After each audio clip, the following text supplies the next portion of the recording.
কিচেনে সবাইকে স্বাগত জানাই। আশা করি সবাই ভালো আছেন। আজ আমি বানাবো মাটন দরবারি। মাটন দরবারি বানানোর জন্য আমি মাটন নিয়েছি এখানে। তো মাটনটা আমি প্রথমে ধুয়ে নিয়েছি পরিষ্কার করে। তো ভিডিওটা শেষ পর্যন্ত অবশ্যই দেখবেন আমি কিভাবে মাটন দরবারিটা বানাই। আমি মাটনটাকে ম্যারিনেট করে নেব। ম্যারিনেট করার জন্য আমি এখানে 1 চামচ ভিনেগার দিয়ে দিলাম। আপনারা চাইলে ভিনেগারের পরিবর্তে লেবুর রসও ইউজ করতে পারেন। এখন দিয়ে দেব লঙ্কা গুঁড়ো 1/2 চামচ, সামান্য নুন দিয়ে দেব, সরিষার তেল।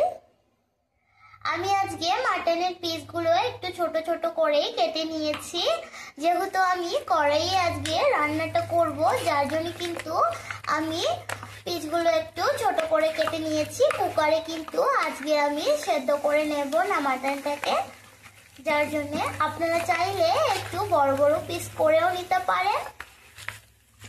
এই যে এরকম সাইজ করে নিয়েছি আমি আজকে। এই যে চর্বি নিয়েছি। তো এটাকে এখন 15 মিনিট আমি রেস্টে রেখে দেব।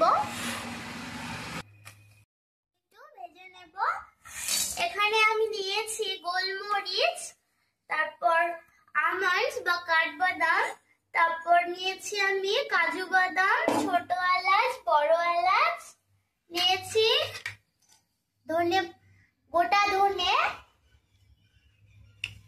গোটা জিরে, গোটা ধনে এবং মোহরি। আমি হালকা একটু ভেজে নেব মশলাগুলোকে, যেন পুড়ে না যায়। দারুচিনি, জয়ত্রীও নিয়েছি ছোট একটু। আমার ভাজা কিন্তু হয়ে গেছে, নামিয়ে নিচ্ছি। এই মশলাটাই কিন্তু সিক্রেট, এটা দিলেই কিন্তু দরবারির টেস্টটা আসে। এখন আমি কড়াইয়ে সরিষার তেল দিচ্ছি। আপনারা চাইলে সাদা তেল দিয়ে ওটা রান্না করতে পারেন। আমি সরিষার তেলটাই দিলাম। তেল গরম হয়ে গেছে, এখন আমি পেঁয়াজ কুচি দিয়ে দিচ্ছি তেলে। পেঁয়াজগুলোকে আমি পাতলা পাতলা করে কেটে নিয়েছি। নেড়ে নিচ্ছি। পেঁয়াজগুলো তাড়াতাড়ি একটু সেদ্ধ হওয়ার জন্য আমি এখানে দিয়ে দিচ্ছি একটু নুন, স্বাদ মতো নুনটাই দিয়ে দিচ্ছি।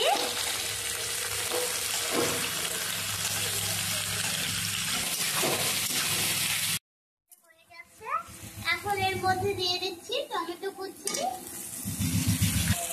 আমি কিন্তু এখানে কয়েকটা গোটা রসুনও দিয়েছি। এখন দিয়ে দেব ঝালের জন্য কাঁচা লঙ্কা কুচি।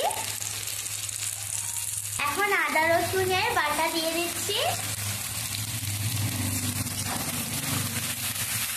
এখন লঙ্কার গুঁড়ো, হলুদ গুঁড়ো দিয়ে নেড়ে নিচ্ছি। সমস্ত মশলাগুলো ভালো করে মিশিয়ে নিয়েছি। এখন আমি মাটনটা দিয়ে দেব।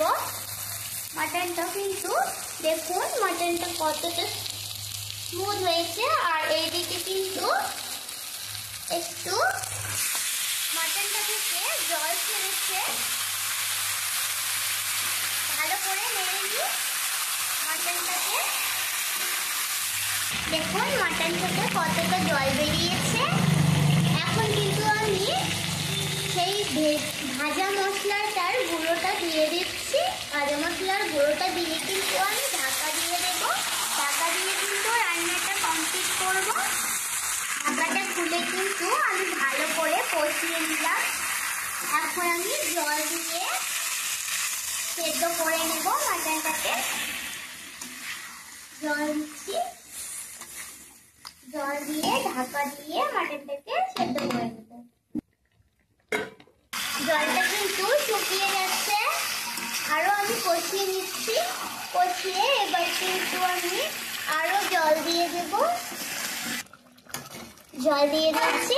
এখন ঢাকাটা দিয়ে দেব। আমার মাটনটা কিন্তু সেদ্ধ হয়ে গেছে পারফেক্ট। এখন ওপর থেকে আমি দিয়ে দিচ্ছি একটু জয়ফল গ্রেট করে। সামান্য একটু জয়ফল নিয়েছি, গ্রেট করে দিচ্ছি।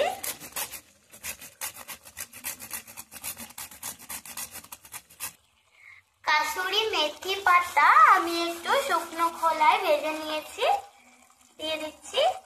হাতে একটু ম্যাশ করে দিয়ে দিলাম।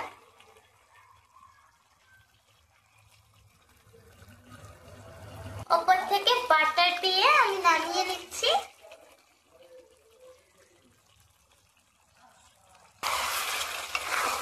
এখন আমি নামিয়ে নেব।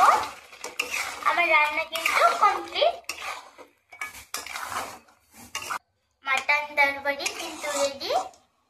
দেখুন, এটা অসম্ভব মজাদার হয়। বাড়িতে অবশ্যই একদিন হলেও ট্রাই করবেন, দেখবেন এটা খেতে জাস্ট অসাধারণ। আজকের রেসিপি ভালো লাগলে অবশ্যই লাইক কমেন্ট করে দেবেন, আর চ্যানেলে নতুন হয়ে থাকলে অবশ্যই চ্যানেলটিকে সাবস্ক্রাইব করে দেবেন। ভালো থাকবেন, সুস্থ থাকবেন সবাই। আজকের ভিডিও এই পর্যন্তই। Bye bye.